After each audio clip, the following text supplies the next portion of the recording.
ഇറാനും ഇസ്രായേലും തമ്മിൽ വീണ്ടും ഒരു യുദ്ധ സാഹചര്യം ഉണ്ടായാൽ അറബ് രാജ്യങ്ങൾ രണ്ട് ഭാഗമായിട്ട് ചേരിതിരിയുമെന്നാണ് ചില പ്രാദേശിക റിപ്പോർട്ടുകൾ സൂചിപ്പിക്കുന്നത്. നിലവിൽ സാഹചര്യങ്ങൾ സങ്കീർണമാണെന്നും പല ഘട്ടങ്ങളിലും ഭീഷണി സ്വരമാണ് ഇറാന്റെ ഭാഗത്തുനിന്ന് ഉണ്ടായിക്കൊണ്ടിരിക്കുന്നത്.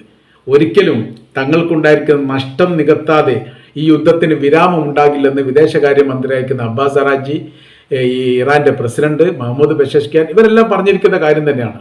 അതിനൊക്കെ ശരിവെക്കുന്ന രീതിയിലും പിന്തുണ പറയുന്ന രീതിയിലുമാണ് അവിടുത്തെ സുപ്രീം ലീഡർ അയക്കുന്ന ആയത്തുള്ള അലി ഖംനയുടെ ഭാഗത്തുനിന്നും നിലപാടുണ്ടാകുന്നത്. ഇങ്ങനെയൊക്കെ നോക്കുന്ന സമയത്ത് മേഖല കേന്ദ്രീകരിച്ചുകൊണ്ട് വലിയൊരു യുദ്ധത്തിന് സാധ്യതയുണ്ട്. അങ്ങനെ വരുന്ന സമയത്ത് സൗദി അറേബ്യ ഇറാനോടൊപ്പം ചേരാൻ സാധ്യതയുണ്ട് എന്ന് വിലയിരുത്തുന്നു. എന്നാൽ UAE ഒരു പക്ഷേ അമേരിക്കയുടെ പക്ഷത്ത് നിന്നുകൊണ്ടോ ഇസ്രായേലിന്റെ പക്ഷത്തോ നിൽക്കാൻ സാധ്യതകളും വിലയിരുത്തിയാണ്. തുർക്കിയുടെ കാര്യമാണ് ഇപ്പോഴും കൃത്യമായി ആവാത്തത്.